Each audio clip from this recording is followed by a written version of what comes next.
Welcome to a brand new episode of the Jampack Report, today for November the 21st of 2019. Of course, my name is Samuel Adams, and this is a daily gaming news podcast hosted 5 days a week, Monday through Friday, on YouTube and podcast services around the world. Of course, if you enjoy the show, you like what you see, subscribe on a platform of your choice, and get the show integrated into your daily routine, whether it be on a run, while you're driving in the car. I don't care where you listen to it, but I'd appreciate it if you did. On top of that, there's also the Daily Digest on medium.com/Jampack Report if you did want a written rundown along with links to the articles and links to my show itself. But today we are talking about Amazon's game streaming service that is reportedly coming in 2020, reportedly has Twitch integration. Lots to break down in that article. Then we have more news about Assassin's Creed Ragnarok, the long-rumored next Assassin's Creed game. A brand new Crash Bandicoot game could also be on the way. Pokémon Sword and Shield is selling like hotcakes, and finally Sniper Elite is being made into a board game. Do you ever stop and wonder why things sell like hotcakes? I don't remember pancakes ever selling that well. I mean, aside from stuff like IHOP, that they're pretty good. Fluffy, buttery, it's delicious. But what were we talking about? Oh yeah, video games. Let's go ahead and dive into today's top gaming news. First off, Amazon's game streaming service to work with Twitch may be revealed next year, according to a report. Amazon is currently hiring for its ambitious game streaming service, said to be targeting a 2020 launch. Earlier this year, a report from The Information revealed that Amazon is working on a game streaming service. Though it was very early days at the time, the report suggested that the company was already in talks with big publishers. Now, a new report from CNET says things are moving forward on the project, with Amazon planning to announce the service next year. The report also reveals that Amazon's AWS, that is Amazon Web Services cloud service, will be powering it, and that the company plans to integrate it with Twitch, much in the same way Google said Stadia will take advantage of YouTube for some unique experiences.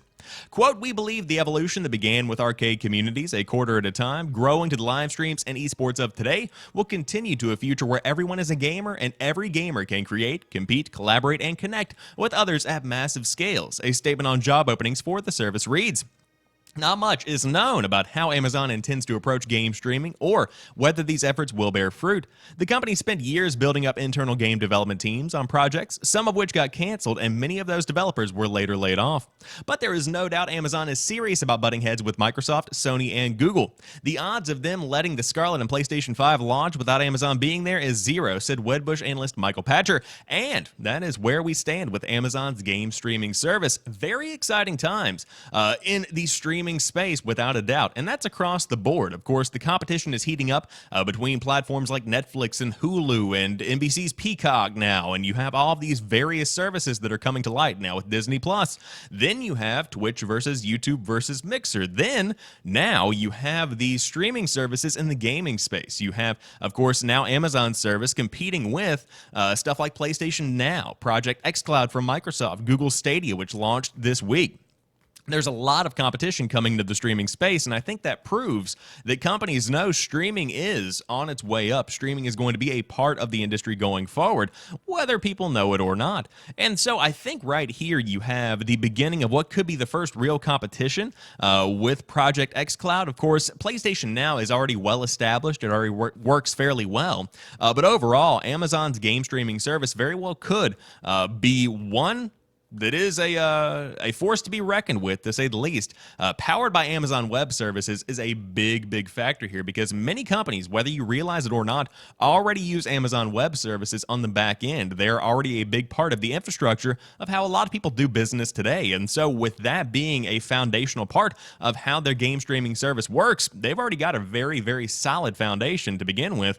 And so now they just have to build it out. Now, the Twitch integration is going to be interesting as well, because that's kind of a massive thing in today's day and age. I'm worried about Twitch as a service, because I feel like if Amazon's game streaming service is actually palatable as compared to Google Stadia, then Twitch could be flooded with a slew of pointless podcasts and pointless broadcast in general that really do just make it harder to discover legitimate streams. I don't know. It's a hard thing to say, but whenever you're streaming directly from a console or directly from a game and you're just using the built-in, baked-in stuff, It's difficult to grow that way, and it's also difficult to find people who care. And so at that point, it's kind of a big question of whether or not this is something that even needs to be added to any kind of game streaming service offering. But of course, at the end of the day, they're just trying to get more people streaming on Twitch, and to integrate it into their streaming service, that's a pretty good move to ensure that at least some people are going to hit that go live button, whether it's baked in as we see on Xbox One with Mixer, or of course PlayStation with Twitch, or otherwise. Now, the big question here for me is how is it going to stack up against services like Google Stadia and PlayStation Now, as well as xCloud in terms of stability? I suppose we will just have to wait and see. Also going to be intriguing to see if they actually offer unique individual games that are not available anywhere else, because Amazon has been working on developing games for a number of years now, but at the same time, nothing big has really come out of that. We don't really know any huge titles that they're working on, so maybe it could be one of those things where they hire external teams to create projects specifically for their own streaming service. But regardless, we should hear more in 2020 if this report is to be believed, and it very well could be believed. But Assassin's Creed Ragnarok is the name of the next game. Will be on both PS4 and PS5, and new rumors have given us more details. Of course, none of this is confirmed as of yet, but I have heard Assassin's Creed Ragnarok thrown around for a number of months now. Rumors have long been swirling about Assassin's Creed Odyssey's follow-up, thought to be all about Vikings. The supposed codename for the game is Kingdom. However, according to new scuttlebutt doing the rounds online, Assassin's Creed Ragnarok will be the name of the upcoming sequel. One or two sources have shared this information and more. Allegedly, Ragnarok, if that's even the real name, will take place around 800 AD and will delve deeper into the first civilization storyline, and will feature a map covering Scandinavia and England. A now deleted Reddit post tells us you'll play as a male or female Viking named Jorah, who becomes an assassin during the game. It also says the recruitment system from Brotherhood is back, and that there will be mythical locations and characters to discover. Gameplay will apparently be largely the same as Odyssey, including stints of modern-day story.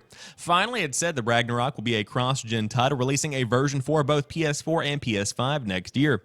All of this should be taken with a pinch of salt. It's also suggested the game will be officially revealed early next year, possibly during Sony's inevitable PS5 unveiling. Everything in these rumors sounds pretty plausible to us, but the sources are questionable at best, so don't get too attached. What do you think of all of this? They ask at pushsquare.com.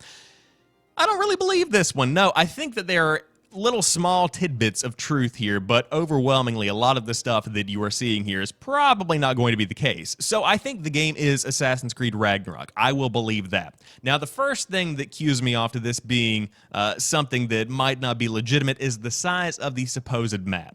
Scandinavia and England. That's a very large map. That's a significantly large map. In fact, I think that might be larger than Assassin's Creed Odyssey, and that's saying something. Now, I'm not saying it's impossible, but there would have to be some massive scaling going on to include both Scandinavia and England in the map. Now, on top of that, I'm also not sure that they would bring back the recruitment system for Brotherhood. That sounds sketchy as well, because what originally happened, in my opinion, with Assassin's Creed is that it began to do too much. Of course, back whenever you still had the Ezio storyline going, you began to recruit for the Brotherhood. You began to do stuff like build up a base where you could upgrade specific parts of your hideout. There were so many different things that you could do in Assassin's Creed that got away from the core gameplay itself. Now, of course, the games are going in a different direction. There are more RPG elements in Assassin's Creeds today than there ever have been in the past, and Odyssey was a very, very good game. In my opinion, Origins kind of branched the gap, but Odyssey really fulfilled the expectations that people had for Assassin's Creed in the modern day. Of course, changing everything from the gameplay to the mechanics and everything in between. Now, on top of that, coming back in with the modern day story points, I don't believe that's going to be legitimate either, because with the success of Odyssey, that was always one that stood out to me as something that overwhelmingly threw itself into the classic old school past portions of the game. Now, there were small stints of modern-day story, but it depends on to what extent the modern-day story is included with Ragnarok. That's pretty much hinging on whether or not I believe this leak. Now, of course, I'm no gaming aficionado here. I just host a podcast. I'm not in the industry, etc., etc. But with this, I would take it all with a grain of salt. I do believe Ragnarok is going to be the next big Assassin's Creed game, but outside of maybe the name Jorah sounds like something that could be good, the male or female thing is obviously going to be coming back. I'm going to take the rest of this with a grain of salt. However, Activision may be working on a brand new Crash Bandicoot game. Speculation first started after the release of PlayStation's It's Time to Play ad, which showed off a number of characters from first and third-party games. This sort of campaign is not all that exciting in itself, but hidden within were what fans believe to be a teaser for the next Crash Bandicoot project. The ad was released earlier this month, and fans noticed a particularly fresh mask floating around Crash at 11 seconds into it. They quickly realized that it was indeed a new mask not seen before in any of the previous games, and so let's go ahead and dive in to the 11-second mark right around. Pause. All right, so this is the mask that we're talking about in question. Let me see if I can get a good little look here. So, of course, you have the classic mask from the game. For me, I think this could just be a new model, but again, I'm not deeply integrated with the world of Crash Bandicoot as I used to be. Also, I love the fact that this is a CGI pair of characters here from Crash Bandicoot. At the bottom of the screen, dramatization, do not attempt. Okay. Anyways, since then, another hint was spotted on a bus out of all places, part of the same campaign. Reddit user Aneagles posted a picture of the ad in question, which shows a different character model for Crash than the one seen in the remasters. Fans speculate that's going to be Crash's new look in an upcoming game, and according to Twitter user RyanPS88, 4chan leakers say the new game is coming in 2020, and the mask as well as Crash's new model are both accurate assets.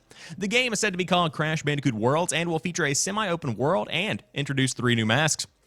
Obviously, none of this is proof, but it appears something is going on with Crash at Activision, to say the least. Toys for Bob artist Nicholas Cole also shared this on Twitter in response to fan questions, which is another hint. Cole worked on Spyro Reignited Trilogy at Activision, so they would know. And of course, this is all very, very exciting for me because I'm a big Crash Bandicoot fan. Not as big as some people are, but I grew up on it. I'm a big fan of the IP, and I would love to see a brand new game. Now, the big question here is the Toys for Bob artist. That's something that's interesting for me because some people use their Twitter accounts as kind of a business account where this little small questioning emoji could be a hint that Toys for Bob is working on something, and if that's the case, then they have traditionally worked on remasters. So could it be another remaster, or is it a brand new game? That one's the one that I would love to know. Of course, nothing to actually address as of yet, but if I did have to guess, I would say that this is probably going to be some kind of remaster, but maybe in a couple of years you could see a brand new Crash Bandicoot game because it has been proven that people still love the IP. I mean, look at the success of Crash Team Racing, Nitro Fueled, and on top of that, the classic Crash Bandicoot Insane Trilogy. But you know what else is a huge success? Pokémon Sword and Shield, because it becomes the fastest selling Switch game ever. It's time to celebrate. Is that a Pokemon joke? Pokemon Sword and Shield has sold over 6 million units globally in its first week, becoming the fastest-selling Switch game ever. This figure includes both digital and physical sales. The Pokemon Company has announced, doubling that of Pokemon Let's Go's last year, which sold 3 million in its first week. Previously, the record opening for a Switch title was Super Smash Bros. Ultimate with sales of 5 million worldwide in the first week. Pokemon has already been dominating the UK game charts this week, with Sword taking up the top spot, Shield in third, and the Dual Edition coming up 7th. While Sword and Shield may be the fastest-selling Switch title, the record for the fastest-selling Pokemon game still belongs to Sun and Moon, which reportedly sold 7.2 million copies in its first week. Pokemon Sword and Shield is available on Switch right now, and if you are still put off by the whole hashtag Dexit thing, there are already modders on the case trying to port the missing mods into the games. Of course, that is in regards to the fact that not all Pokemon are in Pokemon Sword and Shield. I couldn't care less. But with that being taken into consideration, very impressive sales figures here, to say the least. And I think the only thing that's holding this back from being the biggest selling and the best selling Pokemon game of all time in its first week is probably the fact that it's not on the 3DS, because there's a huge install base over there. And of course, the Switch, although a very strong install base already has come to the platform, you don't have the size of the 3DS. And of course, the previous record holder certainly did have that install base to go ahead and cater to. But regardless, the fact that this game has been received this very well, Game Freak did a fantastic job, apparently, because I've heard people complaining, I've heard some people celebrating. At the end of the day, the sales speak for themselves. The game is doing very well, and I haven't heard too many complaints after the game actually launched, aside from the hashtag Dexit. I don't care about your Pokemon. I don't. I'm raw today. I'm just going in, baby. Let's not use that audio clip for the future. Anyways, to round out today's show, Sniper Elite is being made into a board game, and it may not have slow motion nutshots. It's hard to believe, but the board game may not. Rebellion Unplugged is not the name of an album that you forgot you bought in 1993. Nice. It is in fact the name of a new board game division at Rebellion Developments that will release both physical games and collectibles based on the studio's games, beginning with Sniper Elite the board game. My brother Chris and I have been making video games for more than 25 years, and our love of the medium has its roots in our childhood love of board games. Rebellion co-founder and CEO Jason Kingsley said, "We've got so many great games and comic book heroes and universes to draw from too, so it's going to be a lot of fun." The Rebellion Unplugged website describes Sniper Elite the board game as a competitive stealth action game for 2 to 4 players, being designed by David Thompson, who previously worked on Undaunted Normandy with Duncan Moley, formerly of Osprey Games and now the head of Rebellion Unplugged. Details beyond that are basically non-existent at this point, which is too bad because the author is extremely curious about how it's going to handle those slow motion nutshots. Admit it, so are you. Rebellion is not the only video game studio bringing its wares to the tabletop dimension. Earlier today, Larian Studios unveiled a board game version of its hit RPG Divinity Original Sin 2 and launched a $160,000 Kickstarter to support its development to help us understand market demand. It blew past its goal in 4 hours. Sniper Elite the board game will run its own Kickstarter campaign in early 2020, but will be playable at PAX Unplugged, an analog-focused extension of PAX that takes place December 6th through the 8th in Philadelphia, Pennsylvania.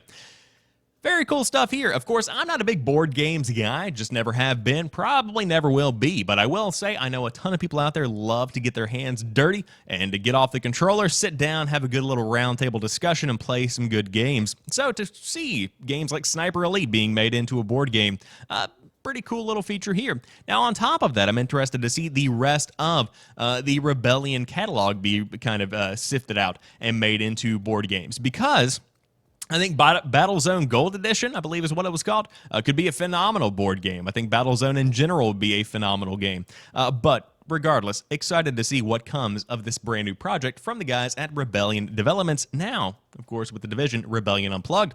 But with that being said, that rounds out today's episode of the Jampack Report. Of course, I hope you enjoyed today's show, and if you did, drop me a like down below if you are watching on YouTube.